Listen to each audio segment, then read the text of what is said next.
Copper with Airsoft Core, and we're here with Jules from Airsoft Outlaws, and she's got some cool stuff to show us. One of my good friends here. Yep. But she makes survival kits, and I want her to take you through one, show you how to make one for yourself. I have two different types of survival cans that I make. One's like this. This is like what I carry in my purse. I make them out of, well, David got me this really cute little ammo can, but I also make them out of Altoids tins or anything like that. And then this is the bigger one. Carry this in my car all the time. It's also something that you could throw in your backpack if you want to. So we're going to start with the smaller version here. So I'm going to set this one aside. And so as you can tell, I have electrical tape around it. That serves two purposes. One, it just makes sure that the lid stays closed, and two, it also helps with some water resistance. So if it gets wet, it may help keep it from flooding. So I'm just going to take this off real quick. Here we go. Now we're going to open it up. Let's start with the lid first. As you can tell, I put a lot of stuff in the lids. Easy place to carry. So we have the kit unpacked because we figured it would be easier to do an overview of what all is in it rather than me trying to unpack it and everything as we go. So what we're going to do is we're going to start with what all is in that you can find in this small survival kit, again, that I carry in my purse. I'm going to start with the bottom. This can actually has an indentation on the bottom here, which made it easy to wrap some paracord, 550 paracord, right there in the bottom. And then I took, this is a big sheet of aluminum foil. You can use this for everything from cooking to signaling, which is why I always have this on the bottom. So you can use this for signaling if you need to. So that's what's on the bottom. Alcohol prep pads. Two different types of Band-Aids, because you don't want to have an open wound if you're in a survival situation out in the open. You just don't want that. These are Ease 2. These are basically Excedrin migraine tablets. There's 2 per packet. This is one bobber, but was too big to fit in here, so I cut it in half, or cut it in 2. One where you could actually use the bobber part for the fishing. This you could use it, you can manipulate it in some ways if you wanted to use it for fishing. This is a fishing kit that we're going to get into later. This also is used for fishing. It's the, I don't remember what they're called, but it's what you put on the line to keep it from breaking. But you can also use this to make snares, anything like that. So there's a couple of those. Lots of safety pins, because safety pins can be used for everything from making more fish hooks to putting your pants back together, putting your shirt back together, getting a splinter out. Plus they're lightweight, they're very in size, very easy to pack. Here I have 2 cotton balls with petroleum jelly. Those are excellent for fire starters. If you have a striker, usually 1 or 2 strikes, that lights up. It stays lit for about 10 minutes so you can get your tinder going. So if you need to start a fire, you have some excellent fire starter, and you just roll it right back up. Plus it gives you some more aluminum foil if you need that. We'll start up here. This is just a regular old little keychain. You can use this along with one of these or some fishing line, whatever. What you'll find in here, if you wanted to hook it up on a limb over a brook or a little stream and try to catch a fish, or you could use this for, you never know what you could use, how things like this come in handy. Got a mini Bic lighter to help with fire, some more paracord, if you ever can have too much of this. This is the blade from a $1.97 knife in the camping section at Walmart.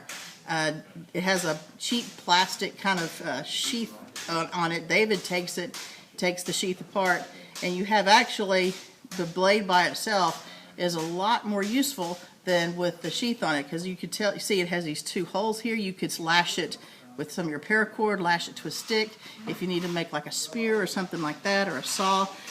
Very useful blade. Here we have stormproof matches that come. This is the striker pad, or the striker for the matches here. This was a keychain that I took apart to make. This is like one of those, I think it's Rayovac keychain or something, that when you push the button it has the little LED light. Well, you take it apart, and what you basically have are 2 batteries and the light. And I'm going to show you quickly how this works. If you're in the dark and you need a light, it's amazing. You just take the two ends here, put it on either side of the battery, and there you have flashlight. Very simple to carry. And you have two batteries. Button compass. Right here we have two needles for sewing, which you'll see in a minute. The fishing kit here has something that comes in handy in case you have to sew up something, including your skin. This is basically from a blade from an X-Acto knife that I just broke in half to fit in the container, and then there's 4 extra fish hooks right there. Okay, now we've broken down the fishing kit, the one that was in the dental floss container, and we're going to see what all was inside there. First of all, you have dental floss. Now this container was a 55 feet of dental floss. This is actually 100 feet of dental floss, so you could use either one. I used the 100 inside the smaller container because I was using the smaller survival kit. Inside here we have the sinkers. We have more fish hooks. This is actually the keychain off of, if you remember, the flashlight. It comes with this keychain that swivels. So again, if you hang this up and you want to leave it overnight, get a fish and it's particularly active, it can just swim around and around, and that will just spin right with it. So it won't, less likely to twist off and break. These are just regular eye screws. You could put this, screw this into a limb, a stick that you find, and you've got yourself a fishing pole. And here's just a couple of lures. So that's what's inside the fishing kit. So we're going to see how we can miraculously and magically pack this all back into the little can. So first thing to start, turning it over, get the paracord in there.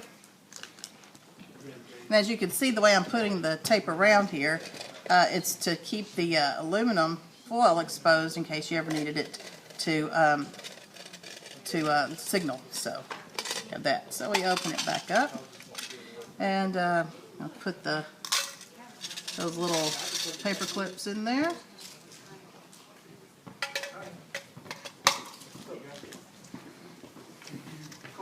Yep.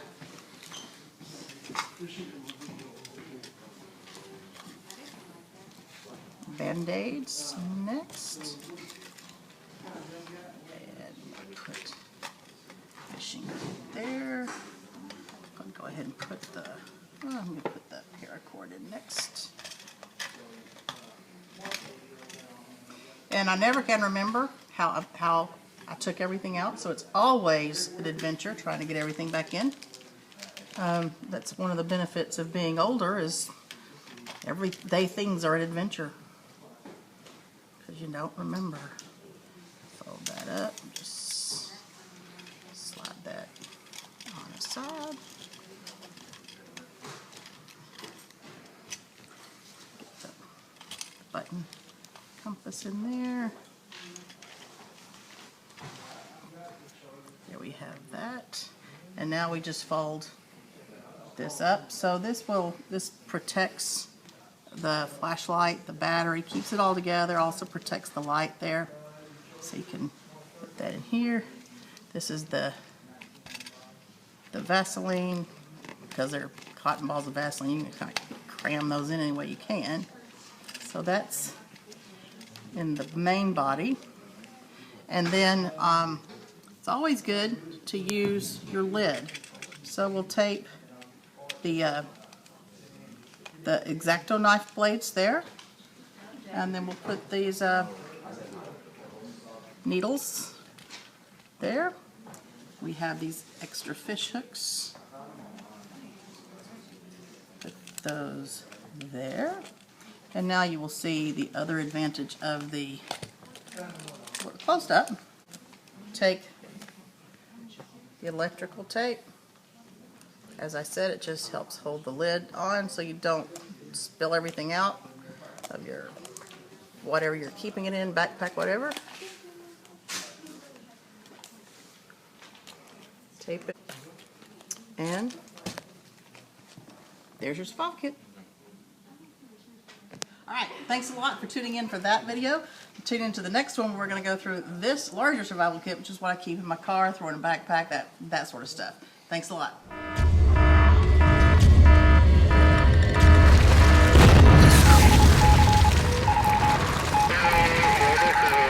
Good.